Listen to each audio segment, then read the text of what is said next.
the holy New-Martyrs Raphael, Nicholas, and Irene of Lesbos. April 9th.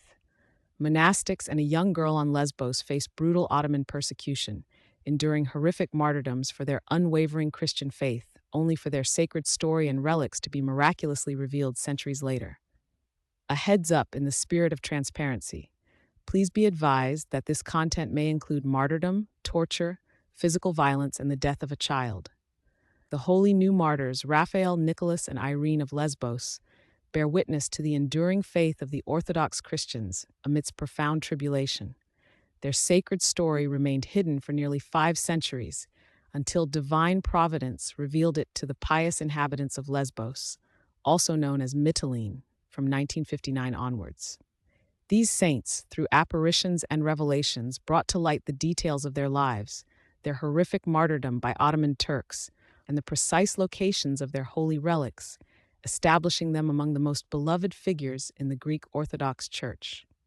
In the mid-15th century, following the fall of Constantinople, the Christian world faced immense suffering. It was during this period that Archimandrite Raphael, a man of profound learning and spiritual discipline, arrived on the island of Lesbos. Born George Lascaris or Lascaritis around 1390 in Milo, Ithaki, to a respected father named Dionysius, he received a comprehensive education. He initially served as an officer in the army, demonstrating a capacity for leadership and duty.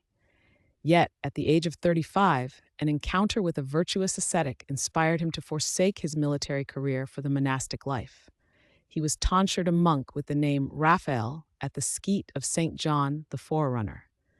His virtue was recognized by the Church, leading to his ordination as a priest and subsequent elevation to archimandrite, serving as a parish priest in Athens. His scholarship and piety did not go unnoticed, drawing him to the attention of the Patriarch of Constantinople. He served in the Great Church of Christ, Hagia Sophia, and undertook a mission to Morlaix, France, on behalf of the Patriarch. After the fall of Constantinople in 1453, Archimandrite Raphael, seeking refuge and a place to continue his spiritual service, fled to Lesbos around 1454. He was accompanied by a group of faithful Christians, among whom was the young deacon Nicholas. They settled at the ancient monastery of the Nativity of the Theotokos near the village of Thermi, where Saint Raphael assumed the role of abbot, guiding his flock with wisdom and steadfastness. Deacon Nicholas, a native of Rapsani, Thessaly, had embraced monasticism in his youth. He was ordained a deacon and, like his spiritual father, found himself in Lesbos after the fall of the imperial city. Under Saint Raphael's abbacy, Deacon Nicholas lived a life of strict asceticism and unwavering obedience, serving the community with humility and dedication. The year 1463 brought a wave of intense persecution to Lesbos. Following a failed local rebellion against the Ottoman occupiers, the region around Thermi became a target for retribution. On Great Thursday, Ottoman forces stormed the monastery, seizing Abbot Raphael and his companions. For several days, Archimandrite Raphael endured brutal tortures, the persecutors attempting to force him to renounce his Christian faith. Yet he remained steadfast, a true confessor of Christ. The culmination of this suffering occurred on Bright Tuesday, April 9th, 1463, the third day of Pascha. On this day, the holy Abbot Raphael was dragged from his cell. The tormentors tied him to a tree, suspended him upside down, and subjected him to a horrific death, sawing him in half from his mouth downwards. Deacon Nicholas, his spiritual son and fellow ascetic, was also subjected to torture.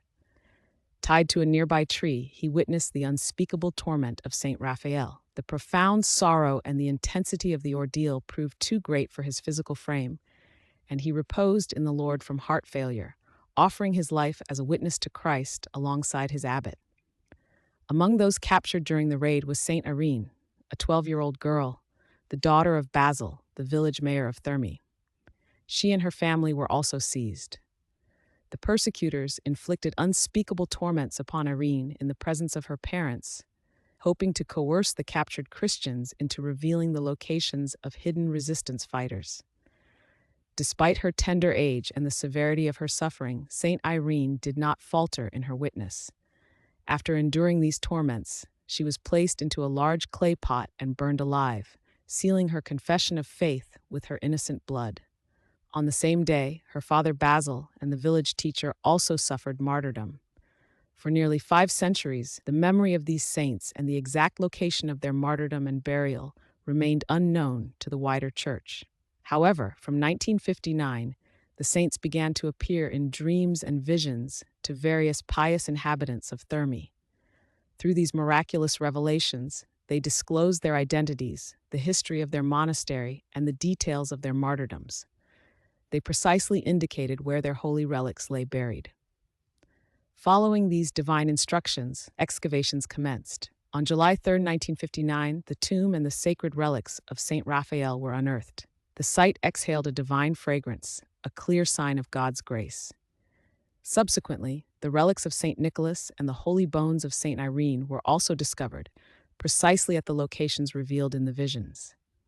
The revelation of Saints Raphael, Nicholas, and Irene of Lesbos stands as a testament to God's enduring care for his faithful.